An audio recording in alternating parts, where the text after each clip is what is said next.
नेहाथारिया बिथाङा बरायनो थाखाय बिथांखौ बरायनो थाखाय आं खावलायबाय।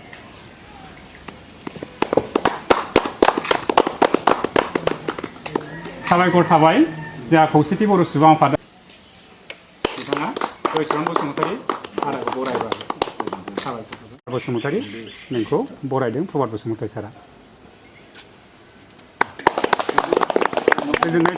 आंनि मुङा प्रेमकर बसुमतारी, आइनि नामा मन्जुला बसुमतारी, आफानि नामा जयसिरां बसुमतारी। नोंथांनि न'आ? आंनि न'आ गुवामुख माजगाव। एसएसखौ बबेनिफ्राय फैयामोन? आं राजस्थाननिफ्राय फैदोंमोन। राजस्थान केरियार पइन्टनिफ्राय। केरियार पइन्टनिफ्राय ना? आदसा दा कचिंफोर लादोंमोन नामा? जोंना कचिं क्लास स्कुलिं खालामोन। एखेलगे दंखायो आरो ना? दा अबे आइआइटिआव एडमिसन मोनदों? आंना आइआइटि धानबादाव। डिपार्टमेन्टआ आंना एप्लाइड जिअ'लजि। एप्लाइड जिअ'लजि। नोंथाङा दिनै आइआइटिनि एडमिसन मोननो प्रिपेरेसनखौ बोरै खालामो? आंना प्रिपेरेसनाथ' एसे बारा माबाबो गैया, हार्ड प्रिपेरेसनबो गैया, एसे नर्मेल प्रिपेरेसनाव आंना थांदों आरो आंना। ओमफ्राय आं माने इमान टाइम होआखै जिन्थु आं फरायदोंमोन आरो जिन्थु माने इन्ट्रेस्ट थाबा फरायो, इन्ट्रेस्ट गैयाबा आंना फरायामोन आरो। एसे बहन टाइम बहन बानायनानै जेथिया फ्रि टाइममोन बेखौ एसे जेथिया फ्रि टाइममोन होनबा आं एसे गेलेनो थाङोमोन, ओमफ्राय एसे थाबनो फैनानै फरायोमोन, बिदि बानायोमोन आरो टाइम लिमिट गैया आरो बेनो आरो। आइआइटि एग्जामा बिराद टाफ नामा? आइआइटि एग्जामा टाफ माने आइआइटि एग्जामखौथ' आं टाफ मोनदों मोननाया। जुदि कनसेप्टआ क्लियार थायो होनबाथ' टाफ जाया, जुदि कनसेप्टआ क्लियार गैया इयो होनबा टाफ जायो आरो बेनो खोथा। नोंथांनि रेंकिंआ मा होनदोंमोन? आंना रेंकिंआ 866मोन। 866 ना? थिग। दिनै आंनि फिसालाया जोबथा फिसाला। आंनि न'खराव साथाम फिसा दङ, गेदेर फिसा सासे दङ आरो गेजेरा फिसाजो, बेफोरनि बे जोबथानाय फिसाला।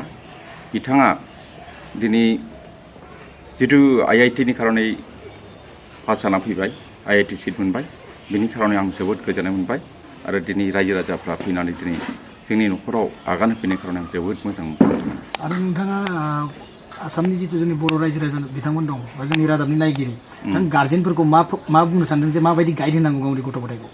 आं दिनै बुंनो थाङो गथ'फोरखौ एसे हगारसारनानै होयोबाबो जायो होननानै सानो। बेखौ गथ'फोरखौ होबथा खालामनायनिख्रुइ गथ'फोरखौ गावनि गोसो बायदि फरायनो चान्स होनांगौ।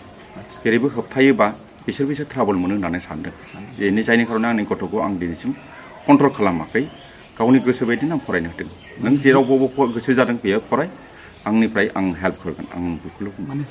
खौसेथि बर' सुबुं आफादा मोनसे एजेन्डा दंखायो जोंहा।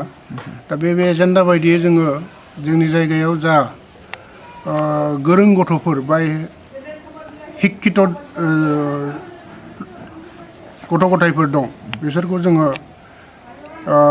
बरायनायनि मोनसे एजेन्डा दंखायो जोंहा। बेबायदिनो जोङो आगोलावबो खालामबोखादों आरो दिनैबो खालामबोदों आरो फिउचारावबो खालामबाय थागोन जोङो बेबायदिनो। मानो होनबा जोंनि जायगायाव दिनैसिम निट पास जानाय, JEE पास जानाय आरो NIT पास जानायनि मोनसे जोंनि अनजिमाफ्रा जोबोद खम जादों। जों खोनानो मोन्दों जोंनि बर' गथ' सासे निट पास जानानै दङ, गगामुखनिनो, बिथांखौबो जों बरायगोन। आइआइटि ओरैनो साबेसे पास जादों गगामुखनिफ्राय? गगामुखनिफ्राय मथा मथि सानै पास जादों। फार्स्ट टाइम नङा बेनो? फार्स्ट टाइम, देट इज फार्स्ट टाइम। बिसिनि मुङानो जाहैबाय धलापारानि धनेस्वर बसुमतारी आरो दिनै जयचरन बसुमतारीनि फिसाला प्रेम कुमार बसुमतारी। बे सानैयानो जोंनि मिमां हालामनि प्रथम आइआइटि पास जानाय आरो बे हिसाबै जों बिथांमोनखौ बरायनो दिनै खौसेथि बर' सुबुं आफादा बरायफैदों।